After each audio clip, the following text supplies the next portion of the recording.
What's going on, YouTube, and welcome back to another episode of Equinox Cars. And in today's episode, we're going to be looking at more cheap cars that you guys can buy, have a total blast in, and let's get into it.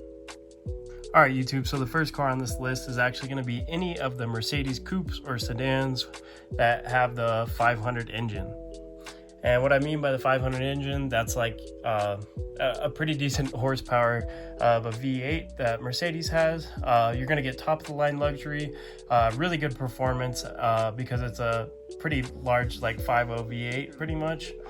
And yeah, they're just beautiful cars. I think they're still beautiful today, and you can get them for relatively cheap. This one's a little bit expensive, but you can sometimes find them for around $4,000 to $5,000. But if you want a really clean example, you're looking at probably like $7,000 to $10,000.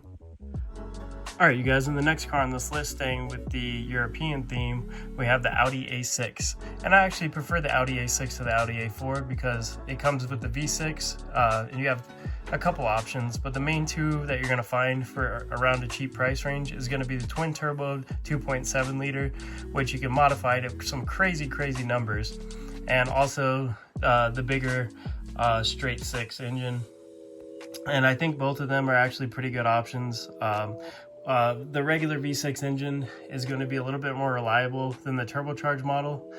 But if you want to make power and you want to go fast, I would definitely go with the twin turbo model.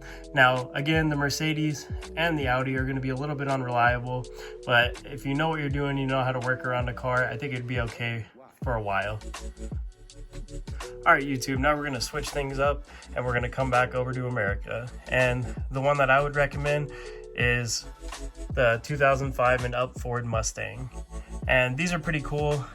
Even though they are the V6 engine that you're going to find around under $10,000, I think that they're still a really good platform. There's a ton of aftermarket support so you can make them faster, or you can keep them stock and reliable. They come in a manual transmission like this one, and I think it's an awesome looking car. A lot of people would just say save up the money and buy the V8, but if you really want a Mustang, you really can't beat the reliability of the V6.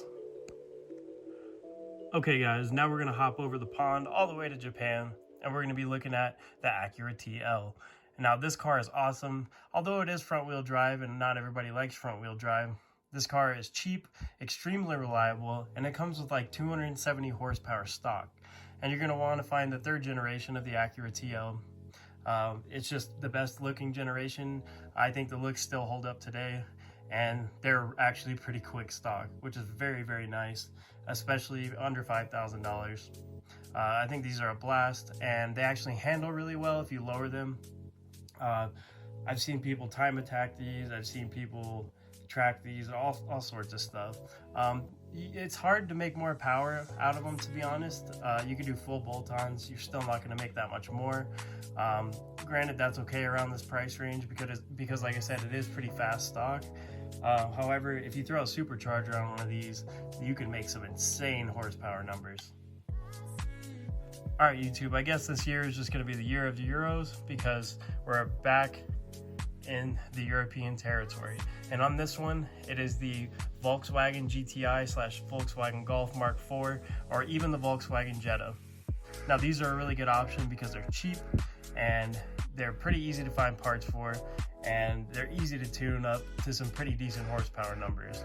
They are front wheel drive, hatchback, or sedan, depending on which car that you choose.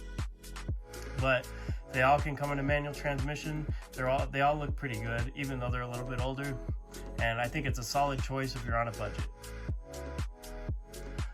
Alright, you guys, I've been talking a lot about European cars today, and how could I forget one of the best European cars you could buy, the BMW E36, and you could still find these for cheap if you look hard enough. Here's a clean example. It is a soft top, which isn't everybody's favorite, but you get rear wheel drive, awesome handling, and like everybody else says, the ultimate driving machine. These cars are awesome because there's a ton of aftermarket for them. But I would only suggest this to the person that enjoys working on their car. It's a great choice all around, great platform to work on and learn on. Yeah, I might actually be picking up one of these in the future, who knows. I think that the E36 is just a great platform. All right, you guys, going back to Japan. This is the final car on the list. I want to thank you guys so much for watching. But this final car is going to be any 90s to early 2000s Lexus.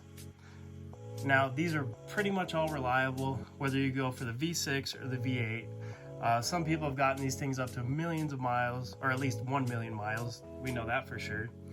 But the V6s normally are going to have the 2JZ engine in the sedans and the coupes. And then the V8s are going to be the 1UZ engine, and they're both insanely great at making power if you put boost on them and stuff like that. They're super, super reliable, and they're very cheap for what they are. And the great thing about them too is that they hold their value. So this is a GS300 that I'm showing you guys. It's going to be quite a bit cheaper than the IS300.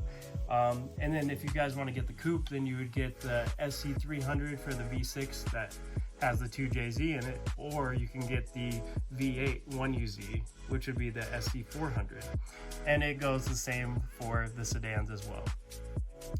But anyways, guys, thank you guys so much for watching. This has been Equinox Cars. Peace.